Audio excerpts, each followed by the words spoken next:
দিগন্ত পরিব্যাপ্ত সবুজের অবগুণ্ঠনে চিরযৌবনা বাংলাদেশ। এখানে নদী, মাঠ, ঘাট, প্রান্তর, কোকিলের কুহতান, প্রশান্ত আকাশের উদারতা এদেশের মানুষকে করেছে সহজ, সরল, ভাবপ্রবণ।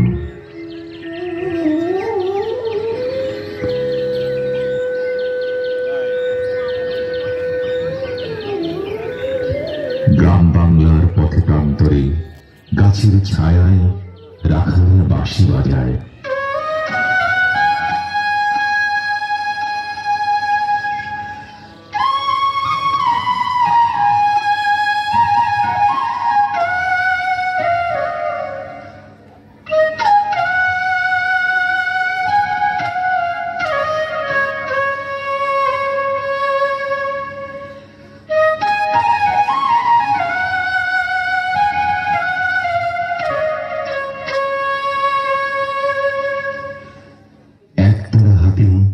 বিবাদী বাউল উদাসী হয়।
আদিগন্ত বঙ্গোপসাগর।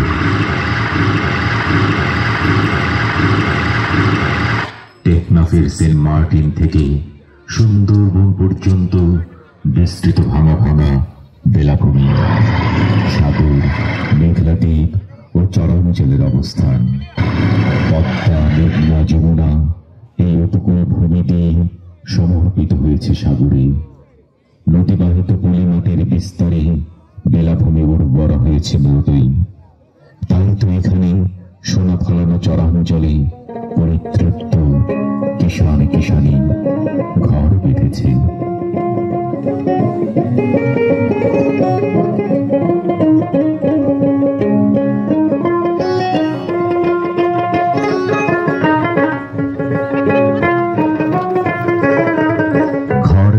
লক্ষ লক্ষ মানুষ জেলে মাছি কুলে কুলে মোহনায় সাগরের কাছাকাছি উত্তাল ঢেউয়ে মাছ ধরে তারা স্বাচ্ছন্দ্য ও বৈচিত্র্যময় জীবনের সাথে পুলকিত হয়। রং বেরঙের সওদা নিয়ে দূর বন্দর থেকে ভেসে আসে সওদাগরী নৌকা, সাম্পান।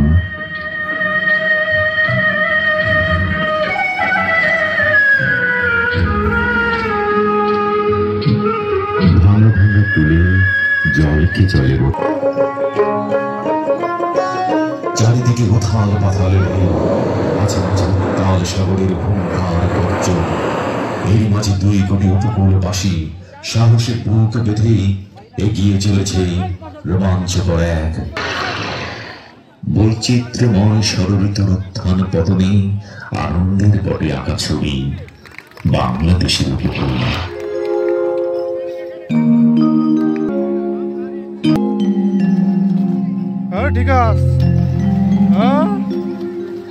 দেশের অন্যান্য অঞ্চল সহ উপকূলাঞ্চলে স্বেচ্ছাসেবী সংস্থা তাদের উন্নয়ন কর্মসূচি চালিয়ে যাচ্ছে।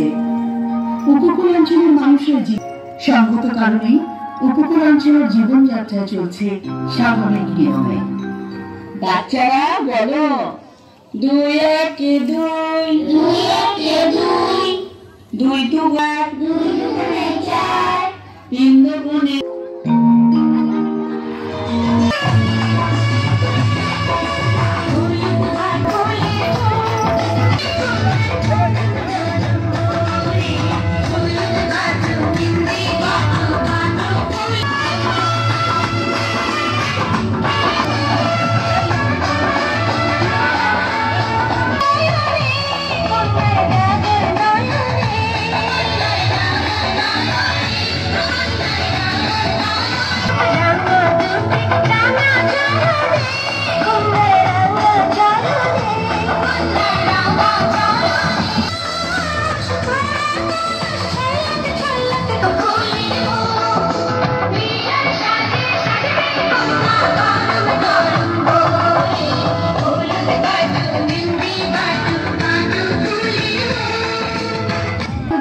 প্রকৃতির ভয়াল রুদ্র রব সারা উপকূল ব্যাপী এবং 2009 সালের ঘূর্ণিঝড় আইলা, 2019 সালের ফণী সহ প্রলয়ঙ্করী ঘূর্ণিঝড় জলোচ্ছ্বাসে লক্ষ লক্ষ মানুষের প্রাণহীন দেহ। মহাপ্রলয়ঙ্করী ঘূর্ণিঝড়ের পর মানবতার সেবায় উজ্জীবিত হয়ে আন্তর্জাতিক রেড ক্রসের সহায়তায় বাংলাদেশ ঘূর্ণিঝড় প্রস্তুতি কর্মসূচি প্রতিষ্ঠা করে। 1973 সালে গণপ্রজাতন্ত্রী বাংলাদেশ সরকারের জিয়াউর রহমান এই কর্মসূচিটি অনুমোদন করেন।